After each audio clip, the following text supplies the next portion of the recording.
Hello dear student, स्वागत है आप सभी का सोम क्लासेस के इस नए वीडियो में। मैं संजीव सर। स्टूडेंट, आज के इस वीडियो में हम आपके फिजिक्स के सभी चैप्टर के इंपॉर्टेंट प्रश्न को डिस्कस करने वाले हैं। और ये जो इंपॉर्टेंट प्रश्न है, आप अनसॉल्व पेपर उठा लीजिए या किसी भी प्रीवियस ईयर का क्वेश्चन पेपर उठा के देखेंगे तो इन प्रश्नों में से जरूर कोई ना कोई प्रश्न जो है आपके विस्तृत उत्तरीय में यानी 7 नंबर में जरूर पूछा जाएगा। ठीक है, तो आज का ये वीडियो जो है आप लोगों के लिए काफ़ी ज़्यादा इंपॉर्टेंट है। 7 नंबर में 3 क्वेश्चन पूछे जाते हैं, जिसमें से एक क्वेश्चन आपका फिजिक्स का होता है, एक क्वेश्चन केमिस्ट्री का होता है और एक क्वेश्चन बायो का होता है। तो यानी तीनों पोर्शन में मिला के फिजिक्स, केमिस्ट्री और बायो के सेक्शन में 7-7 नंबर के 3 क्वेश्चन होते हैं। और ये 7 नंबर के जो क्वेश्चन के लिए मैं सिर्फ और सिर्फ आपको 5 क्वेश्चन ऐसे सेलेक्ट करके बताऊंगा, जिसको आप तैयार करेंगे तो इन 5 क्वेश्चन में से फिजिक्स का कोई न कोई एक जो है 7 नंबर में आ जाएगा। और बाकी जो रिमेन क्वेश्चन है वो भी आपके छोटे छोटे यानी 2 नंबर में, 4 नंबर में भी पूछे जा सकते हैं। ठीक है, तो आज का ये वीडियो सेशन आप लोगों के लिए काफ़ी ज़्यादा इंपॉर्टेंट है और सबको पता है कि अब आपका टाइम टेबल भी आ गया। और इससे पहले की वीडियो की अगर हम बात करें तो इससे पहले जो है आपने मॉडल पेपर भी देख लिया है कि फिजिक्स के पेपर किस तरीके से पूछे जाते हैं। 4 बहुविकल्पीय प्रश्न होते हैं और उसके बाद जो है लघुत्तरीय कितने होते हैं भाई, 4 आपके बहुविकल्पीय पूछे जाते हैं। उसके बाद जो है 2-2 नंबर के 3 प्रश्न होते हैं और 4-4 नंबर के 1-2 3 प्रश्न। और 3 प्रश्न जो है 4-4 नंबर के होते हैं। ठीक है, 1-2 नहीं, 2 ही प्रश्न, 2 प्रश्न जो है 4-4 नंबर के होते हैं। तो फिजिक्स की अगर हम बात करें तो 4 बहुविकल्पीय,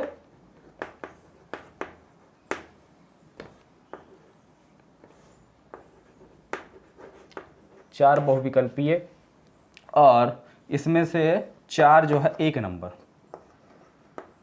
अति लघु यानी कि 1 अंक वाले, और दो क्वेश्चन जो है आपके 4 अंक वाले और एक क्वेश्चन जो है आपका 7 अंक का। ठीक है, एक क्वेश्चन जो है कितने अंक का पूछा जाता है, 7 अंक।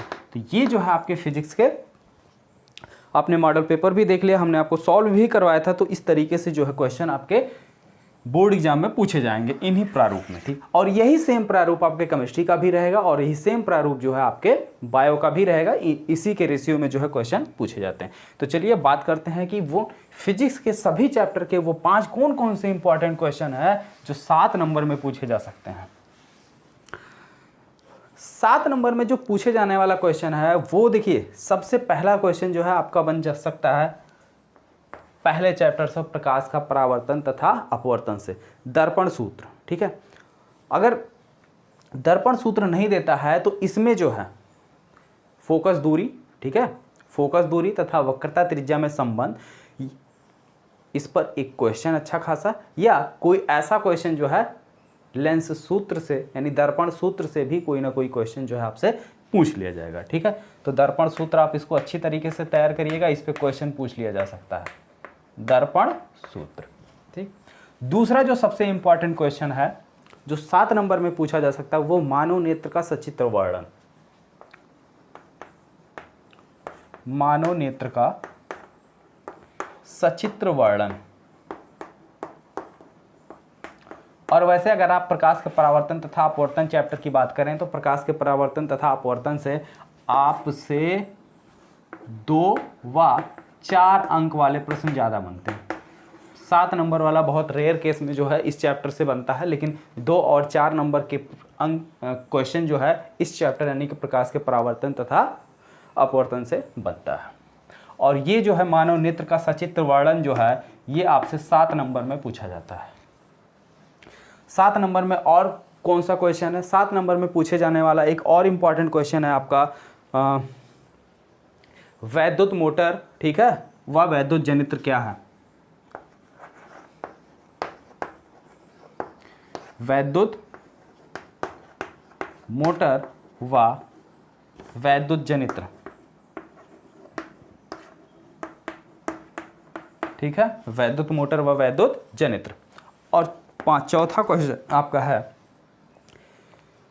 वैद्युत चुंबकीय प्रेरण से आप क्या समझते हैं, फैराडे के नियम लिखिए। फैराडे ने 2 नियम दिया था, कौन कौन से नियम दिए थे उसे आपको लिखना है।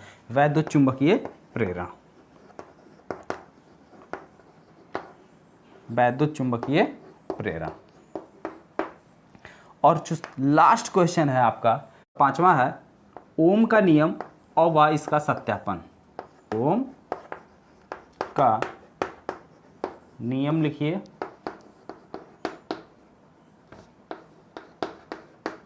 तथा इसे सत्यापित कीजिए, तथा इसे सत्यापित कीजिए। ये क्वेश्चन अभी रिसेंट में मैंने आपको बताया है, ठीक है। सत्यापित कीजिए कि ओम के नियम को किस तरीके से हमको लिखना है और इसको सत्यापित कैसे करना है, इसको सिद्ध कैसे करना है, इसको अच्छी तरीके से मैंने बोर्ड पे ठीक उसी तरीके से राइट किया था जैसे आपको बोर्ड एग्जाम में कॉपी पर राइट करना है, जैसे मैंने यहाँ पे राइट किया था उसी तरीके से आप बिल्कुल राइट करेंगे, ठीक है। अब देखिए ये क्वेश्चन आपका क्लियर है, सबको पता है, ये क्वेश्चन भी आप सबको पता है, ठीक है, हर कोई कर ले जाएगा। वैद्युत चुंबकीय प्रेरण संबंधी जो फैराडे ने नियम दिया था, फैराडे ने 2 नियम दिया था, वही दोनों नियम हमें याद रखना है। वैद्युत मोटर तथा वैद्युत जनित्र, इसमें किसी को कोई कंफ्यूजन होने वाली बात ही नहीं है। वैद्युत मोटर क्या है, वैद्युत जनित्र क्या है और दोनों में अंतर क्या है, ये भी कभी कभी पूछा जाता है, ठीक है। तो दोनों में बेसिक अंतर क्या आप सबको पता है, कोई समस्या वाली बात नहीं है।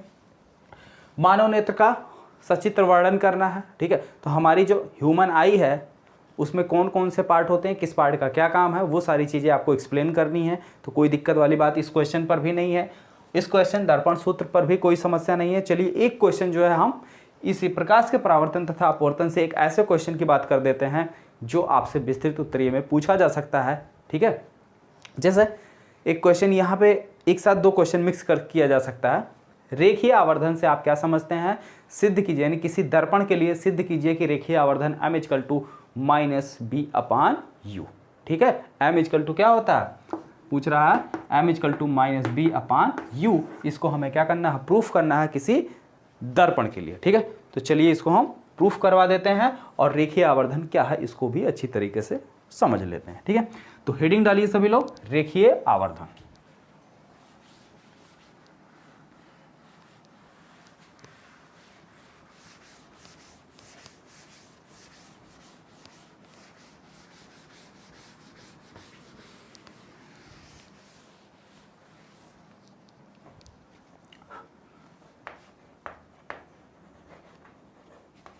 रेखीय आवर्धन, आवर्धन का मतलब होता है किसी भी चीज को मैग्नीफाई करना, लीनियर मैग्निफिकेशन।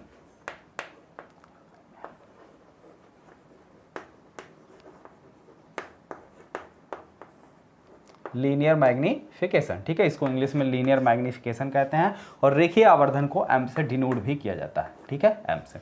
तो किसी भी दर्पण द्वारा किसी भी वस्तु को मैग्नीफाई या कितना वो मैग्नीफाई कर रहा है या कितना बड़ा कर दे रहा है, वो उसकी क्षमता का रेखीय आवर्धन होती है। तो जितना ज़्यादा वो मैग्नीफाई करेगा, जितना ज़्यादा बड़ा करेगा, उसकी जो आवर्धन क्षमता है वो उतने ज़्यादा होगी। सिंपल से शब्दों में अगर हम बात करें आवर्धन क्षमता के फार्मूले की या आवर्धन क्षमता के परिभाषा की, तो प्रतिबिंब की लंबाई बटे, ठीक है, प्रतिबिंब की लंबाई और वस्तु की लंबाई के अनुपात को क्या कहते हैं, रेखीय आवर्धन कहते हैं। तो लिख लीजिए, किसी दर्पण के द्वारा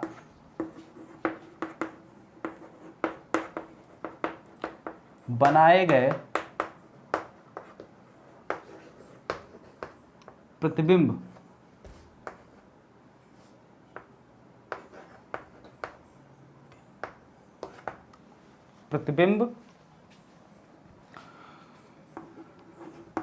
की लंबाई तथा वस्तु की लंबाई के अनुपात को रेखीय आवर्धन कहते हैं। रेखीय आवर्धन कहते हैं। रेखीय आवर्धन m क्या होता है, प्रतिबिंब की लंबाई, फार्मूला, प्रतिबिंब की लंबाई अपान वस्तु की लंबाई, ठीक है। यानी कि h डैश अपान h, ये होता है रेखीय आवर्धन m का फार्मूला।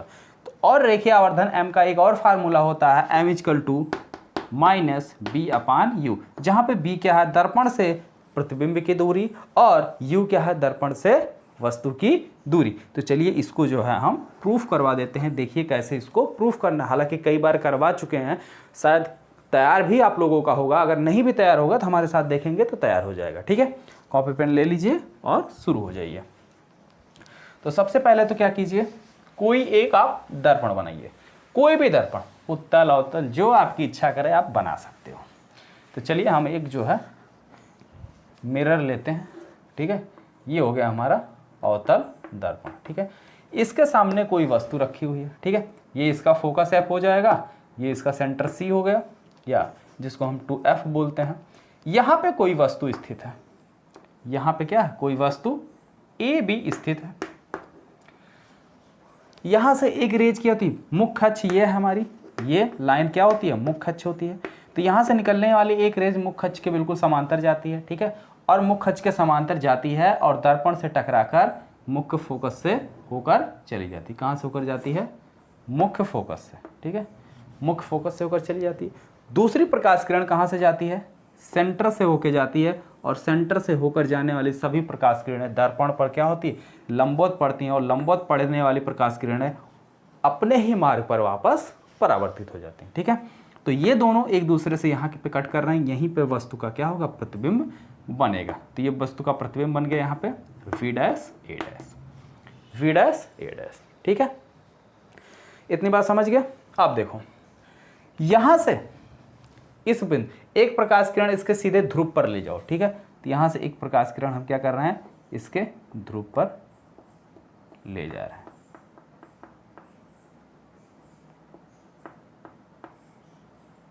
ध्रुव P पर ले जाओ, ठीक है, ये ध्रुव P पर गया।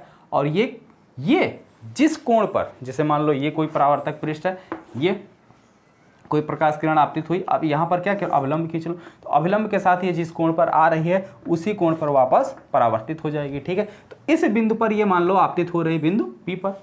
अब इस बिंदु पर ये हमारा क्या हो जाएगा, सेंटर से होकर जाने वाली रेखा क्या होती है, हमेशा गोलीय दर्पण या कोई भी सर्किल है या कोई भी गोला है, अगर सेंटर से होकर कोई भी लाइन पास कर रही है तो वो जो है उस पृष्ठ पर क्या होगी, लंब का कार्य करेगा। तो ये इस पर लंब का कार्य करेगा, यानी जिस कोण पर आया, ये जिस कोण पर आया है उसी कोण पर क्या हो जाएगा, परावर्तित हो जाएगा, ठीक है, उतने ही कोण पर क्या हो जाएगा, ये परावर्तित हो जाएगा। बात यहाँ तक समझ में आ गई। चलिए अब आगे देखिए, अगर बात यहाँ तक समझ में आ गई है तो यानी ये जो कोण होगा I, ये परावर्तन कोण R, तो परावर्तन के नियम से, परावर्तन के नियम से कोण I बराबर कोण R, यानी क्या मतलब, कोण BPA equal to APB dash, कोण APB डैश या A डैश PB डैश, ठीक है, कोई दिक्कत वाली बात नहीं। ये एक चीज मिल गया। अब देखो ये कोण और ये कोण 90 अंश है, कोण A इक्वल टू कोण A डैश 90 डिग्री, ठीक है। ये दो त्रिभुज हमने लिया, त्रिभुज किसमें, त्रिभुज ABP व त्रिभुज A dash B dash P में, ठीक है। इन दोनों त्रिभुज को अगर आप ध्यान से देखो,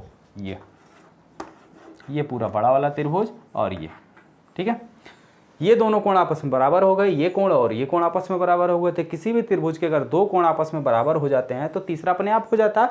तो ये दोनों त्रिभुज क्या हो गए, समरूप हो गए। अतः त्रिभुज ABP व त्रिभुज A dash B dash P समरूप है। क्या है, समरूप। तो अगर ये त्रिभुज समरूप हो गए तो इनकी संगत भुजाएं क्या होती है, समान अनुपात में होती हैं। तो इनकी संगत भुजाएं कौन कौन सी हो गई भाई, देखिए AB A dash B dash, A dash B dash का संगत कौन है, AB बराबर PA डैश अपान PA, ठीक है। ये समरूप की प्रॉपर्टी से हो गई। अब इसको बना लो आप समीकरण नंबर 1, ठीक है। रेखीय आवर्धन M इक्वल टू क्या होता है, रेखीय आवर्धन M इक्वल टू प्रतिबिंब की लंबाई बटे वस्तु की लंबाई। प्रतिबिंब की लंबाई कितनी, A डैश V डैश, और वस्तु की लंबाई कितनी है, AB, कितनी है, AB, ठीक है। अब ध्यान से देखो, अगर हम प्रतिबिंब की हाइट यानी कि A डैश V डैश बराबर H मानते हैं, ठीक है, नहीं एच डैश लेते हैं, ठीक है। तो एच डैश ले रहे हैं तो एच डैश क्या पॉजिटिव होगा कि नेगेटिव होगा, ये आप सब कंफर्म करो। हालांकि होगा नेगेटिव, लेकिन क्यों नेगेटिव होगा उसका कारण आप लोग बताइए क्यों। और ए बी यानी वस्तु की हाइट हमने ले लिया h, ठीक है। ए बी माइनस क्यों होगा, क्यों, क्योंकि ये जो है कार्तीय तल में क्या है, नीचे बन रहा है। यानी अगर हम चिन्ह परिपाटी का नियम देखें, जैसे ये सेंटर पॉइंट है, ये इधर है, यहाँ कोई लेंस रखा हुआ, तो इस लेंस के इधर बाएं साइड सारी दूरी नेगेटिव, दाएं साइड सारी दूरी पॉजिटिव, ऊपर सारी दूरी पॉजिटिव और नीचे नेगेटिव। तो इधर नेगेटिव, इधर नेगेटिव, ये पॉजिटिव, ये पॉजिटिव, ठीक है। तो प्रतिबिंब आपका कहाँ बना ना, नीचे, तो यानी ये नेगेटिव हो जाएगा। क्या हो जाएगा, नेगेटिव हो जाएगा, ठीक है। तो रेखीय आवर्धन m इक्वल टू कितना हो जाएगा, माइनस एच डैश अपान एच, ठीक है। अब यहां पे सबकी वैल्यू रख लो। ए डैश बी डैश की वैल्यू कितनी है,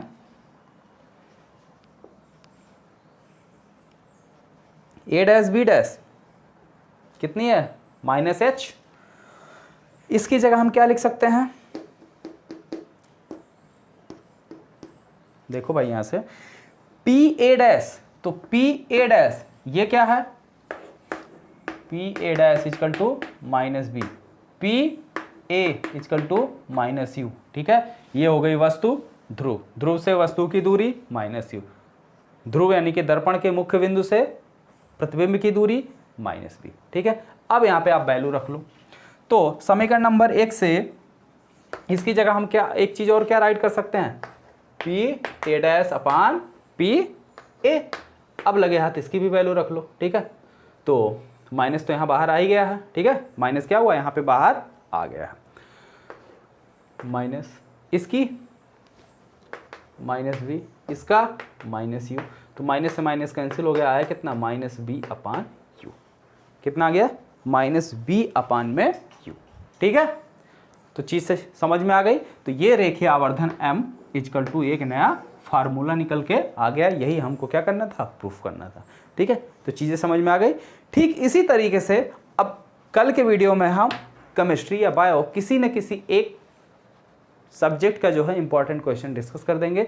उन सभी क्वेश्चन को आप तैयार कर लीजिएगा। आज जो ये 5 क्वेश्चन हमने बोर्ड पर राइट किए थे, ये सारे 5 क्वेश्चन आप अच्छी तरीके से तैयार कर लीजिएगा। तो फिजिक्स में यानी साइंस के पेपर में फिजिक्स वाले सेक्शन में आपका काफ़ी कुछ तैयार हो जाएगा, ठीक है। ओके स्टूडेंट, तो आई होप सभी को वीडियो बहुत पसंद आई होगी। तो सभी लोग वीडियो को लाइक कर दीजिए और अपने दोस्तों में भी अधिक से अधिक शेयर कर दीजिए। मिलते हैं फिर नेक्स्ट वीडियो में, तब तक के लिए थैंक यू।